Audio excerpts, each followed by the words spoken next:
I'm here to do your in separation or why am I spacing everything? Say hi to small. Your in separation, no contact reading between you and your person. Let's get that started and see where we're at with everything. My name is Molly. I want to thank you so much for being here with me. And if you have any comments, please leave them below. I also, anything you want to know is in the description box below. We're just going to get this started, get right into it. Let's just shuffle over here. Oh, Mr. Small. Okay. So I hope everyone's having a good day. I hope we're staying positive and in good energy. We're going to do some law of attraction stuff here at the end. But I hope we're all staying in positive energy, good energy to help us with our reconciliations, okay? All right, let's see. All right, Aries. Oh, there we go. All right, we start out with the King of Swords reversed. King of Swords reversed right there tells you there's probably no communication at the present time. He's the thinker, he's the communicator, and it's blocked, okay? This is someone, we have the Chariot energy right along with the King of Swords. So the Chariot is all about someone who's very decisive. They're going forward. You know, they make that decision. They know it's important to make a decision, act quickly, and be confident with things. So I feel like it could be that you were questioning the King of Swords and the way that he was handling things or something he was doing, and he's like, hey, I don't want to be told what to do. It's that sort of energy, you know, trying to make someone do something, and then that kind of push them apart. So we also have the Lovers here at the bottom. You may be dealing with a Gemini. Obviously, alternatively, you may be dealing with a Cancer with the Chariot card there. The Lovers is a fantastic sign. When you see the Lovers, I mean, that's what you're looking for. That's what you want to see in a reading. You want the whole energy of love. It's a love reading. So this person loves you a whole lot. Really great connection between the two of you. Okay, that's the Lovers, twin flame energy, soulmate energy. Good stuff here. You guys will definitely come back together and be speaking again. Looks to me like just a bump in the road. We do have the Hierophant reversed. Hierophant reversed is Taurus energy. That energy is leaving the situation, and it's also about commitment. Okay, so when it's reversed like that, we have some sort of untraditional connection. Okay, and we will look more into that too, see if that fits your situation. But that energy is leaving. So if you're looking for more of a commitment, you're looking for something more traditional, and that's why the communication got off track. That's where that King of Swords, who can be female, it doesn't, you know, there's no um, gender in tarot. That's why this King of Swords energy got off track. Well, don't force me to a commitment. Could very well be something like that. We do also have the Seven of Wands. Like I said, Seven of Wands, this is a positioning card.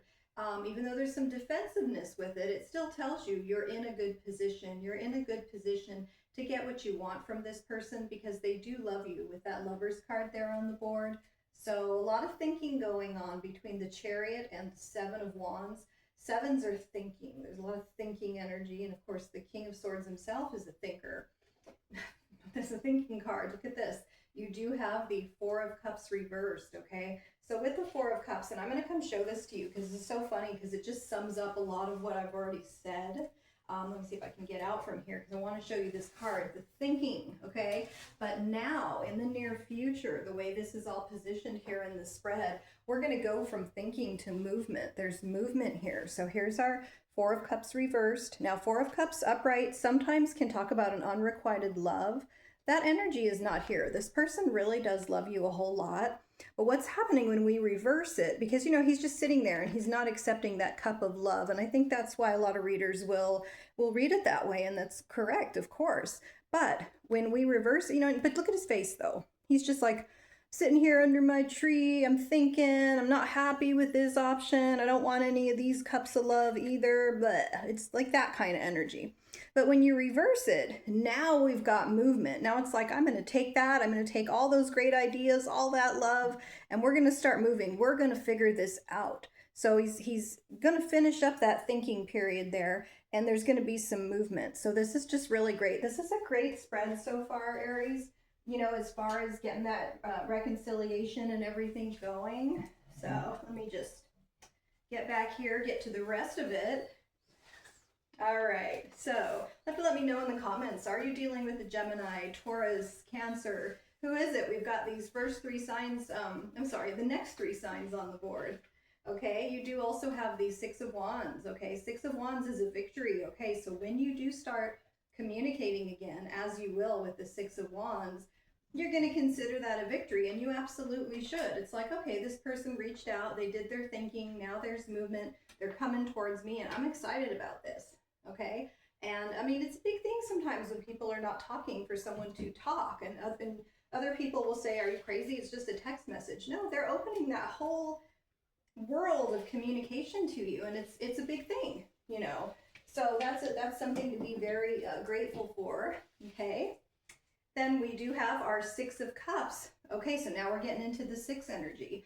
Six of Cups, the attachment card. Okay, they're attached to you, they're living in the past, but in a positive way. They're remembering back to the beginning of the relationship, as I'm sure you are too. And we've got this here, like I said, the Six of Wands, that actual victory, that first communication. And then the Lovers, the six cards. Sixes in tarot is a very positive number. Okay, it's balance, it's marriage, everything good is on the table for you. What a good reading, Aries. Okay, then we have the Page of Swords. Gemini energy can be Libra or Aquarius as well. So this is that communication. Pages are communication. It's unexpected communication. It's when you least expect it. Like you stop checking your phone, you stop looking for it, and then all of a sudden the message comes in, because, you know, that's the way it is a lot of the time. And we do have the Two of Pentacles. What a beautiful reading. Two of Pentacles is being on the same page. Okay, so all my cards leading up to my outcome card, the Two of Pentacles, we're on the same page. We want to work this out. We're totally in love. We love each other. Let's figure it out and go forward. And you guys will go forward. So this is definitely just a, you know, a bump in the road. Okay, Aries. So we're going to keep going because it's just so positive. Let's see. Let's go to our let's do our situations. Let's just look. We talked about this energy here, which was leaving anyways, that, you know, the person just really wasn't on the same page as far as committing. We have different relationship goals, but that energy is leaving, you know, so we can have more of a traditional relationship, and that's good. Sometimes when you're apart, I want to say especially when you're apart for a very long time, things can reset. And then, you know, we can bring different energy into the connection, because, you know, if we can change our energy, it's going to change the entire connection. And, you know, it takes time to change our energy. Of course, we can do it quickly as well, but typically it takes a little time. So the longer you're apart, the more you can change that energy and come back. I don't want to say as a different person, but the whole vibration between the two of you will be different. So let's see what they give me here. So we're looking at done, completed, lessons learned. See, that's what I'm saying. It's like, no, I'm done with that stupid non-committal situationship nonsense. I'm done with it. So if my person wants to come back, and these can go either way, my Aries wants to come back, or whoever it is wants, you know what I mean. I'm done with it. You're going to do the right things. We're going to have a more traditional sort of situation, or we're not going to do this. So someone is recognizing, I think, the good position that they actually hold with the other person, and they're kind of putting their foot down, you know, putting that boundary in place, which I think is such a positive. And I will leave you guys with a law of attraction card, and just to help you in your manifesting and getting what it is that you're wanting out of this situation. Because, you know, whoever you are, you probably, you know, Aries or otherwise, the cross watcher, you don't just want your person coming back, you want things to work this time. So it's not an on and off situation where we don't have that common meeting ground and we can't agree to the type of relationship we're looking for. Again, with our Two of Pentacles at the end of the spread, that's talking about being on the same page. So that's really not the outcome that we're projecting here at all. This is fantastic. And we have number 41. Maybe that's an important number for you. The physical me is materialized spirit. And I'm just going to read what the card says, okay? Some say that you should not want money at all because the desire for money is materialistic and not spiritual. But we want you to remember that you are here in this physical world where spirit has materialized. You cannot separate yourself from the aspect of yourself that is spiritual, and while you are here in these bodies, you cannot separate yourself from that which is physical or material. All of the magnificent things of a physical nature that are surrounding you are spiritual in nature.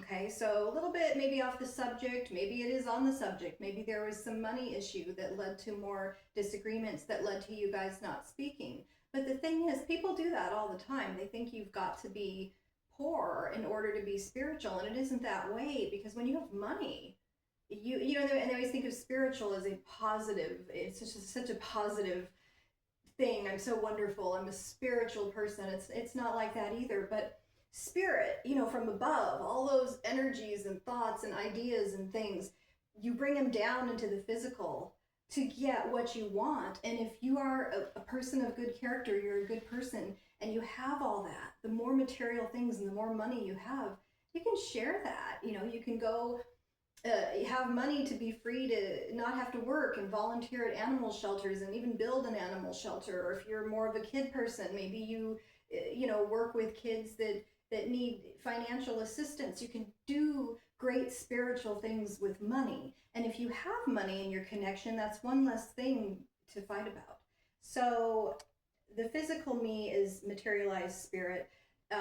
Just kind of changing the way we think about money, somehow related to the connection here, Aries. And thanks for being here with me. I appreciate you a lot. Talk to you soon. Get my slippers off. We don't